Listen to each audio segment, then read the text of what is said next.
Everyone, welcome back to my channel. I'm going to start with general histology series today. And yes, I'm using NBD first aid as my primary reference for creating the slides. I had already mentioned that I'm just going to cover only the important topics. So yeah, let's get started without wasting any further time. Okay, so the first thing is plasma membrane. That is the cell membrane. Now we need to remember three things from this slide. The first is its function. So plasma membrane basically functions to separate the external and the internal environment of the cell. So basic function is it is acting as a barrier. The second thing we need to remember is it is asymmetric. So asymmetric means the outer and the inner layer of plasma membrane has different components. So outer layer is basically made up of carbohydrates and the inner layer is mostly phospholipids. And we will see that how phospholipid is the major component of it. Now the third thing is that it is selectively permeable. So selectively permeable means that only small molecules or only the non-polar molecules like water and oxygen, carbon dioxide, only those molecules can pass, and while it doesn't allow large molecules or polar molecules to pass easily. So this slide is important. We need to remember that fluid mosaic model. What does that model indicates? So this model explains the structure of plasma membrane of animal cell. So now the term fluid refers to the membrane's flexibility.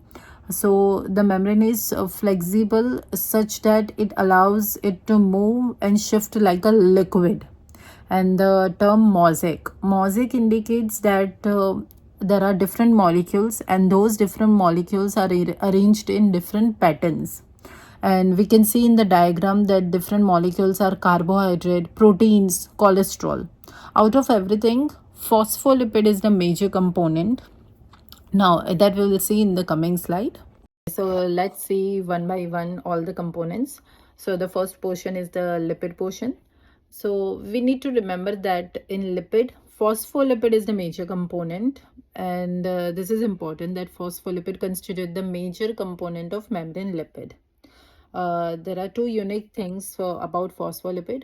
First, it is arranged as a bilayer component, and the second, it is amphipathic. So amphipathic, as we know, that it has both water attracting portion also and water repelling portion also.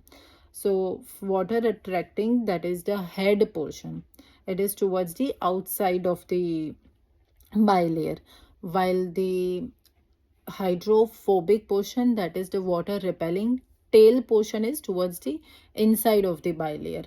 Yeah, and I used to remember, like, when I need to cool down my head, I need water or ice. So that's how I used to remember that hydrophilic is the head portion, okay? That is water liking, and the tail is the hydrophobic portion. Okay, so the second component. So now the second component is protein. Okay, so now for to understand the function of proteins, we will need to remember that there are two types of protein, that is integral and peripheral. So integral protein are basically embedded within the bilayer. So we can see in the picture that integral protein, they just run across the phospholipid bilayer, and therefore they form channels, and this channel allows the allows any ion or nutrients to pass through it. So that's how the protein act as a transport channel. Second, it can act as a receptor. So this integral protein act as a receptor, and it allows for initiating the cellular responses. So these are the function of integral protein. While the peripheral protein, so this peripheral protein are either they are present on the exterior or they are present on the interior of the membrane. So their function is just to maintain the cell structure, that is to maintain the cell shape, and it allows the cell movement. That's it. So those are the function of protein. So it can act as a receptor, it can act as a transport channel, or it is for the structural component. Now carbohydrate, the third component. Carbohydrate attaches to the proteins and lipid only on the external surface, and that's all we need to know. Okay, so this slide is really important. We need to know different type of glucose transporters as well as where they are present. So now, okay, so first, what is glucose transporter? So these are mainly proteins, and this proteins helps to facilitate the transport of glucose molecule across the cell membrane. So as we know, right, that proteins in the cell membrane, they do function as a transport channel also. So these glucose transporters are those proteins which are useful for the transfer of glucose molecule across the cell membrane. Now there are five type of glucose transporters. So the first one is GLUT1. That is, GLUT1 is present mostly in RBCs and in blood-brain barrier, but mostly we have to know that it is present in RBCs. So GLUT2 is mainly liver. Now remember, wherever liver is there, pancreas will always follow most of the time. So remember liver and pancreas. So that is your GLUT2. Now GLUT3. So GLUT3 is basically again brain, but now more into neurons. Okay. So neurons are for GLUT3. Then GLUT4, mostly we need to remember about the muscles, and then adipose tissue, that is our fat cells. And lastly, the GLUT5. So GLUT5 is basically present in intestine. Now one more important thing that I missed writing over here, so that is your fructose. So now GLUT5 is basically responsible for the transport of fructose. So primarily transport the fructose. Okay, and these are present mostly in the small intestine.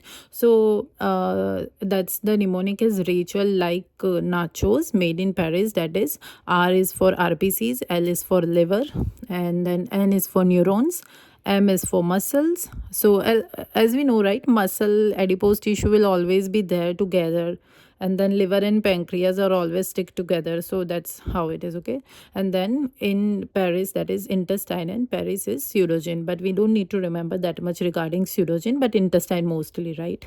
Let's do a question regarding the same. So the question could be regarding the glucose transport, which of the following is true? Okay, so the GLUT4 is important for fructose absorption. GLUT2 is present in brain. GLUT1, which is present in erythrocytes, or GLUT2, it is not present in pancreas. So now we know that GLUT4 is important for fructose absorption. No, that is GLUT5. Okay, then GLUT2 is present in brain. We know that GLUT1 is present in brain, or maybe GLUT3, which is present in neurons, but not the GLUT2. GLUT2 is basically for the liver and pancreas. Then GLUT1 is present in erythrocyte. Yes, that is correct. GLUT1 is present in RBCs and blood-brain barrier. And then GLUT2 is not present in pancreas. That is incorrect. GLUT2 is present in liver and pancreas. Okay, so the correct answer is 3. That is, GLUT1 is present in erythrocytes. Okay.